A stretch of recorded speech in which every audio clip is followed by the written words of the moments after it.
Here's another you can play on day one session. We're not going cumulatively and we're not going to work out a bunch of background on this. I'm just going to show you how you can play a song on the first day and really even in the first minute of your guitar career.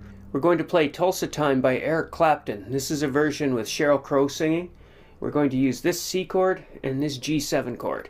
If you've never ever played guitar before and you've never seen these pictures, let me introduce you to them.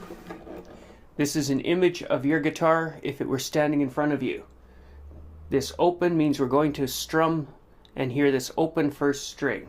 The dot on the second string in this fret means you're going to press the second string on the first fret of the string. You're going to press the string against the fretboard with minimal pressure, just enough to get a note, and right up against the fret wire. The next string is played as well, so we're hearing the first string, the second with your finger on it, and the third. You'll strum those, and that's a C chord.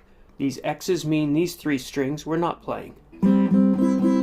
The G7 has that finger on the first string. You can see the dot on the first string. So we're going to play the same three strings. Two of them are open, and one has a finger on it. These are X'd again. And that's all we're going to do. We will hear the first C chord. You can start with just down strums.